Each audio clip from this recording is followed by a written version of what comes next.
مساء الخير إخوتي، أهلا وسهلا بكم.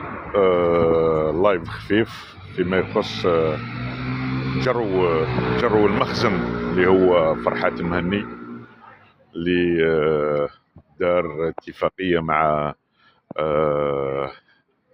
منظمة حقوق الإنسان المروكية باه خرج في باريس ويتكلم على الجزائر ويهين الجزائر، وعطى الكلمة للمراركة اللي يتكلموا على بلاده ويهينوا البلاد ويهينوا الدولة الجزائرية.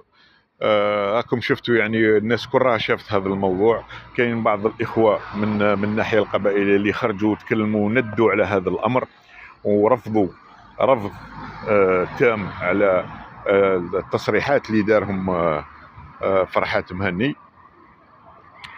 ونزيد موضوع واحد اخر اللي هو قضيه ايدي كوهين اللي انتقل من اسرائيل الى باريس ليساند الماك، ويقول لك لازم الناحيه القبائليه تدي الاستقلال تاعها.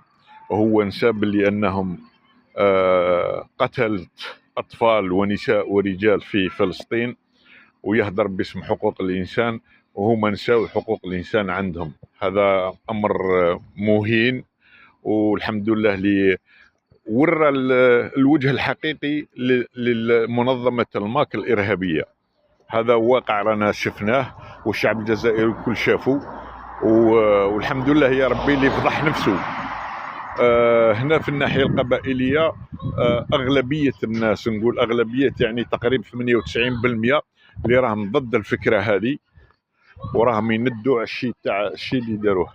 راح نديروا في مستقبلا واحد النداء بربي ان شاء الله، ما نتكلمش عليه درك، ولكن راح نتكلم عليه مستقبلا باه نديروا نداء لجميع الجزائريين.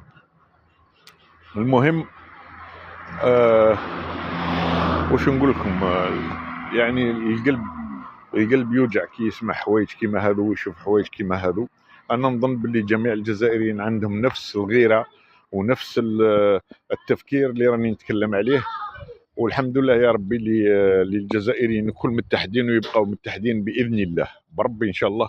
والجزائر والله ما تتقسم ويبقوا غير هما، ما تتقسم الجزائر. الحمد لله يا ربي. شكرا اخوتي، جزاكم الله خير، ونبقوا متحدين مع بعضنا. هذا هو الميساج اللي حبيت نوصله لخوتي. جزاكم الله خير.